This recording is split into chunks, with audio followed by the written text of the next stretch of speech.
Hello and welcome to another Google Quick Win brought to you by the EdTech Demonstrator Consortium. And today we are going to look at how you need to get prepared for live lessons using Google Meet. Okay, just a little bit about myself before we go any further. My name is Michael Goldie. I'm a Year 5 teacher and I'm an EdTech lead at Hambleton Primary Academy in Lancashire. I am also working for the DFE as part of an EdTech school for 2 days a week, and I'm working in a consortium of schools based on ourselves at Hambleton Primary Academy, High Furlong and Ribblesdale. All in all, we have specialisms in using Google Educational Suite, Microsoft Teams, and using a lot of specialist software and hardware for your special educational needs children. Okay, today, so what are we going to look at?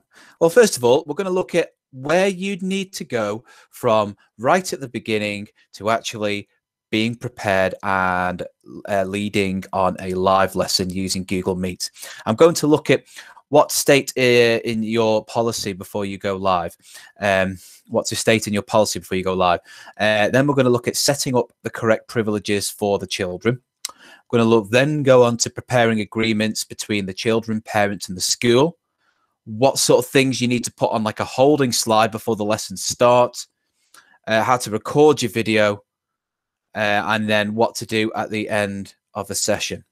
So all of these things I will demonstrate today in a sort of live demonstration. So what I'm going to do now is I am going to begin doing a live demonstration, and through that I'm going to try and show you all of those things that I've just discussed then in the actual slide. So the first thing I'm going to look at is, what do you need to state in your policy before you go live? Well, I'm going to share my screen with you again now, and in doing so, what you should be able to see is our Academy's remote learning policy. So I'm just going to bring that up now. Just bear with me. Let's just find where I've put that. Oh, hang on. Seems to have just disappeared on me. Okay. So up here, you should see our Academy's remote learning policy. Everything is in this: expectations from parents, from children, how to complete work, what happens if work's not completed. But there's a really important section in here about behavior and conduct within Google Meet. Now, I'm hoping you can see that here. And I've broken it down into two main areas. One looks at behavior for teachers and staff.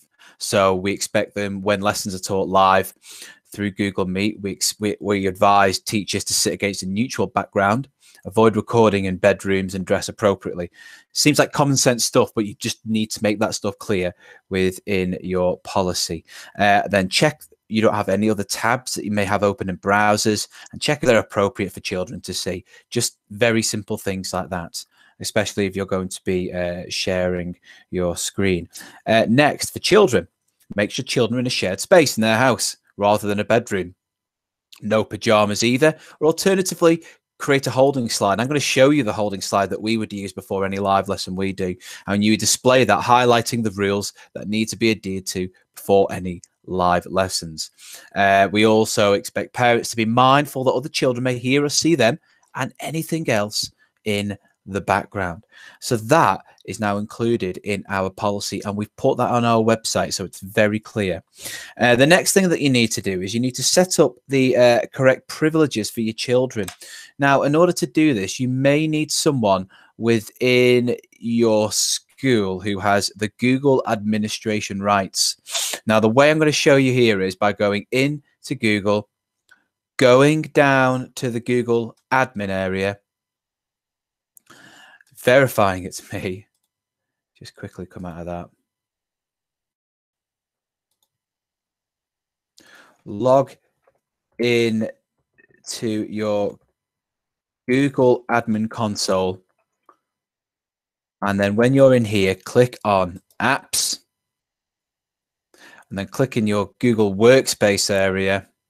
And then from here, you're going to check that Google Meet is enabled, that it's on for your students. We have it on for some and maybe off for some because we are part of an academy chain with lots of different schools and they can choose what they want to do.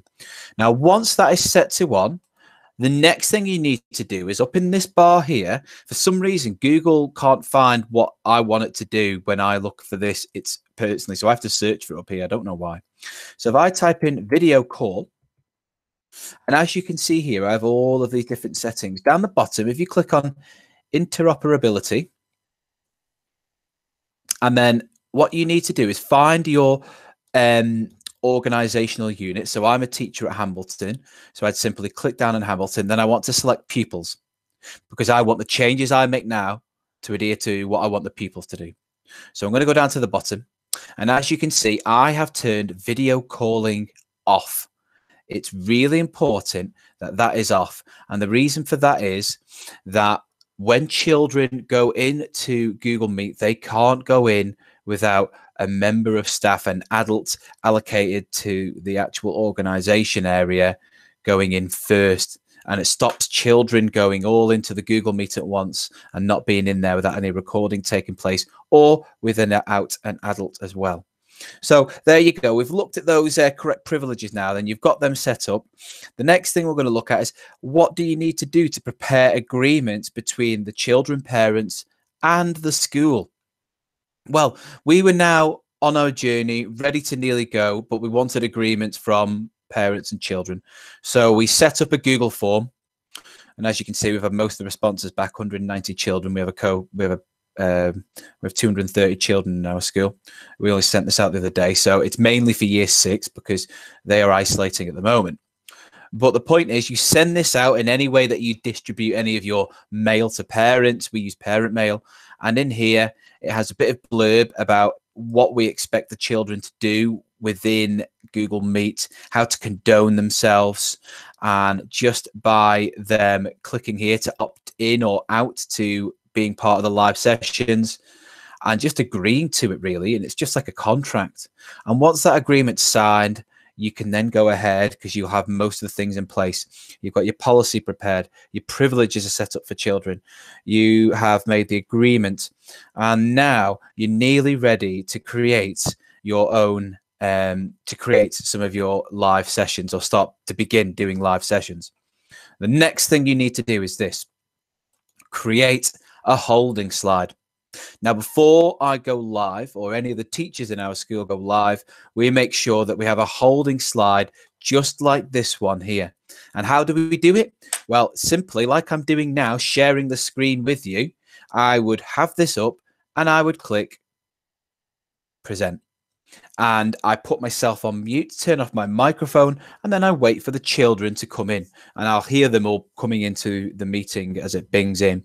And obviously you've just got some notes there for them to review, just to tell them what they need to do. Lesson begins at 11:30. Make sure they mute their microphone in a shared learning space, ensure they're wearing appropriate clothing, etc., etc., etc. Really important little notes, and you need to always be reminding children of this by just having this holding slide up.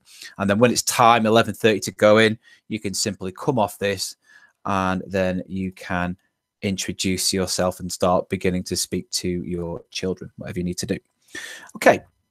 So the next thing I'm going to do now, I'm going to go into a new Google Meet. I'm going to show you how to record your video, how to blur your background, and then finally at the end of the session, what you need to do is, which is let all the children go out.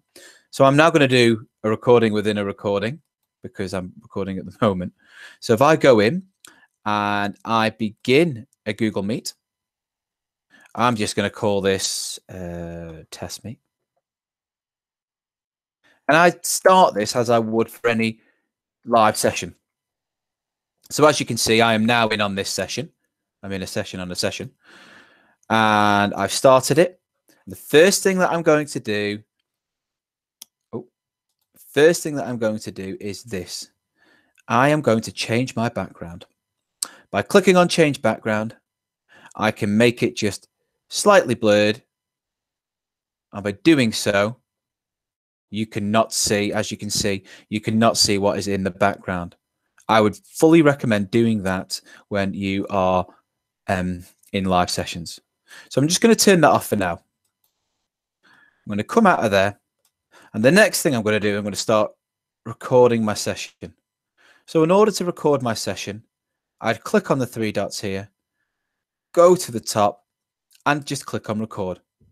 Once you click this, it'll ask to agree that everyone knows they're being recorded. You click accept, and then the recording will then start.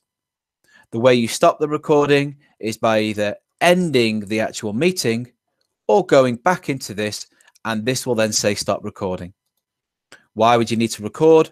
Well, I think it's just for safeguarding purposes. We've put it in our agreements as well that what we will do is record any of the sessions. And I think it's just covering you and your staff. I think that's really important.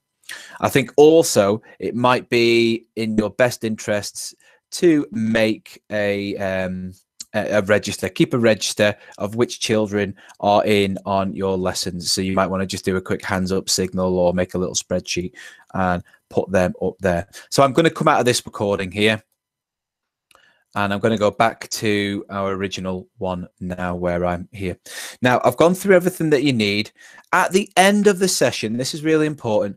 Please make sure that what you do is you do not leave that recording until every single student has left. And that's it. I think if you adhere to all of those rules and you have everything in place, I believe that there is no reason why you can't actually start beginning to do live lessons.